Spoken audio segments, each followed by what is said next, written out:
Et salut à tous, on se retrouve pour la partie 2 sur le van, où dans la partie 1 on aura fait la vidange et quelques petites bricoles, et dans cette partie là on va refaire les phares parce qu'ils sont un tout petit peu ternis et ça me casse vachement les couilles. J'ai déjà commencé à essayer de faire un premier jet sur l'autre phare, donc comme vous pouvez voir ça marche assez bien, ça va être fait avec la sorte de mug un peu bizarre, donc on va faire un apport de matière plutôt qu'un enlèvement avec polissage, et c'est pour ça qu'il y a cette potée de vidéo, et donc là vous pouvez voir Pedro et le mini Yoda.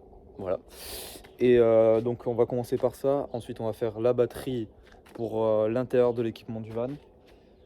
Et je pense que ce sera déjà bien si on a fait tout ça aujourd'hui. Ça sera même très bien. Donc vous pouvez voir déjà que j'ai investi dans un petit stabilisateur.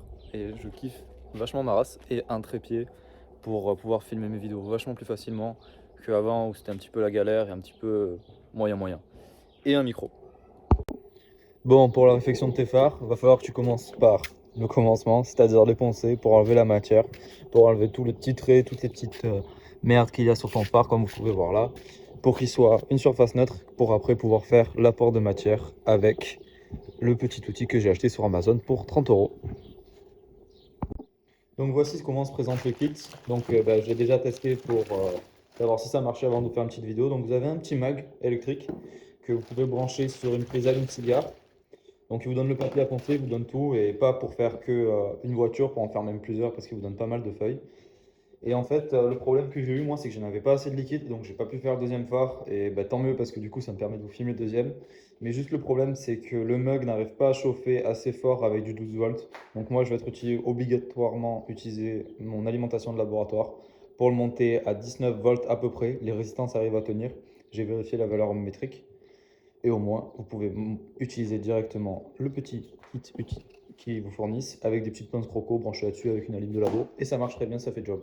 Bon, je pense tout ça, je vous filme ça et je vous montre. Bon alors, petit conseil, avant tout, prévois un petit peu d'eau, une papier microfibre pour pouvoir nettoyer tout. Et n'hésite pas à bien l'attaquer assez fort au début parce que même si au doigt tu penses qu'il n'y a pas beaucoup d'aspérité, il y en a pas mal.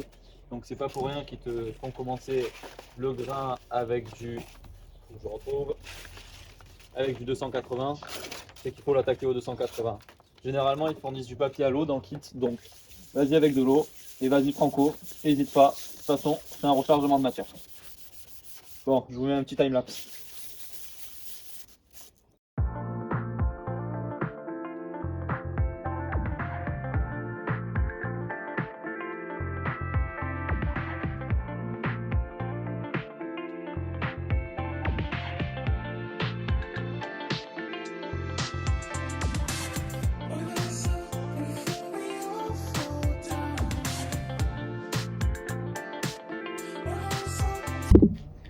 Bon, une fois que tu l'as bien attaqué au 280 comme présent, tu prends tous les grades qui vont jusqu'au plus bas des papiers à penser qu'ils t'ont fourni. Je crois que le plus bas c'est du 2000 ou du 1200.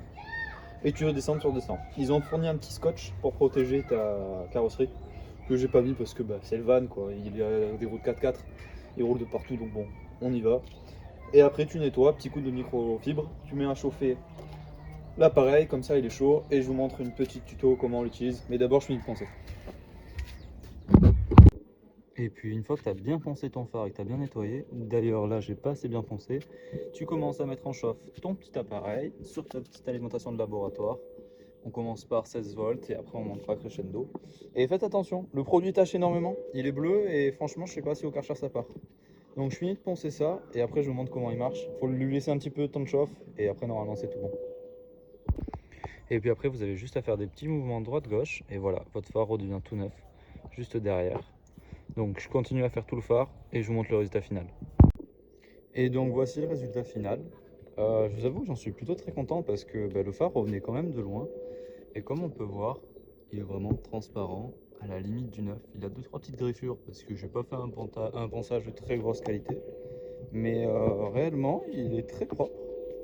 Et du coup, je pense que je vais passer un petit coup de décapeur thermique pour pouvoir refaire un petit peu le pare-choc, même si vous pouvez le voir qu'il a déjà été un petit peu refait.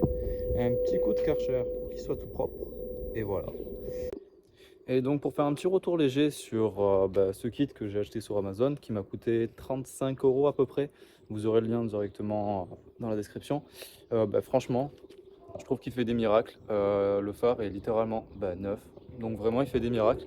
Donc pour 35 euros, ça peut vous faire passer un CT assez facilement parce que il y en a souvent qui ratent leur CT pour une opacité de phare. Et franchement, 35 balles, vous avez des deux phares neufs, jamais vous en trouverez un à la casse. Même si vous avez une POF 206 pour 35 euros, jamais vous trouverez des phares qui sont propres. Et même si vous avez pété un phare, je pense que vous trouverez toujours un phare un peu crade, un peu dégueulasse, que la casse voudra se débarrasser pour 15-20 balles. Et vous faites ça, vous avez un phare tout neuf. Franchement, j'adhère. Le kit est bien. Je pense que je vais faire toutes les voitures, même si la 208 n'a pas forcément une grosse opacité, mais ça m'a chauffé, je vais peut-être tout faire. Et donc, bon, voilà. Maintenant, on se retrouve pour la batterie, parce que là-dessus, il y a du taf aussi, même si j'ai bien avancé déjà. Donc, on se retrouve sur la batterie qui est une empilation de AQ 1665 que j'ai acheté sur Le Bon Coin pour 80 € les 100. Donc, c'est des AQ d'occasion et que j'ai ponté tous ensemble pour faire une batterie 3S pour pouvoir atteindre les 12 volts pour que mon transformateur et tous les équipements dans le van puissent être utilisés par-dessus. C'est que des accus de 3000 mAh et en tout, je vous ferai le calcul, je vous le mettrai quelque part pour que vous puissiez savoir.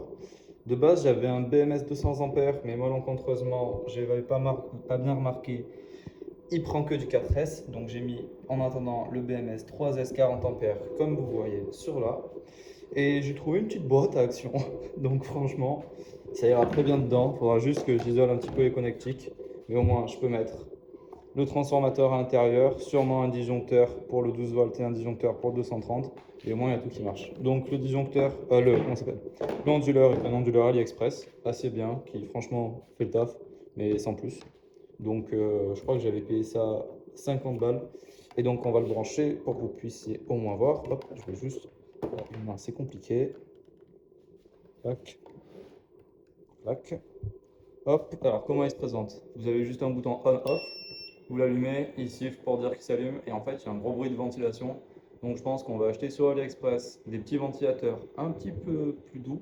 Et qu'on va faire 2-3 petits trous dans cette petite boîte, je pense, au niveau de l'étiquette, pour pouvoir faire ventiler la boîte que si à un moment donné ou autre, ça vient à chauffer, ça puisse se refroidir. Donc, le coût total de cette batterie, 80 €. 50 € d'onduleur, 3,56 € de boîte. Et les disjoncteurs, tout ça, je les ai pas payés, mais on va dire que c'est entre 15 et 20 balles. Et en tout, parce que j'ai pris un G 1.5 à Leroy Merlin pour pouvoir faire ça, donc well done, ça m'a coûté 10 balles et 15 balles pour les deux câbles qui sont là, en sachant qu'il m'en reste encore pas mal.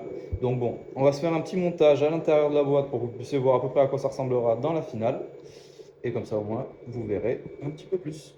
Donc voici la version finale, parce qu'il me reste encore 2-3 petits trucs à faire. Donc il y a le BMS qui est là. Du BMS, on va aller au C10. De notre C10, on va aller à notre, comment ça s'appelle, à notre convertisseur de 130 volts, où on aura une petite prise en sortie juste là, et juste au-dessus, on aura une petite prise 12 volts pour pouvoir permettre la recharge et la décharge, parce qu'il y a beaucoup de circuits en 12 volts sur le van. Donc les deux petites prises sont soudées. Là, il y a un petit connecteur XT60 pour le 230. Je sais que c'est pas forcément la meilleure des choses, mais franchement, ça fera très bien le taf. La batterie, elle n'a pas forcément bougé. Je pense que je vais me faire des petites cales en imprimant 3D pour pouvoir la bloquer et bien la fixer à l'intérieur du casing. C'est comme pour le transformateur, je vais faire pareil et je vais extérioriser l'interrupteur. Ou alors je vais mettre un relais avec une commande Bluetooth parce que le transformateur 12-230, je m'en servirai pas forcément très souvent. Et pour le peu que je m'en servirai, franchement, je pense qu'avoir un petit interrupteur à l'extérieur, ça pourrait être cool.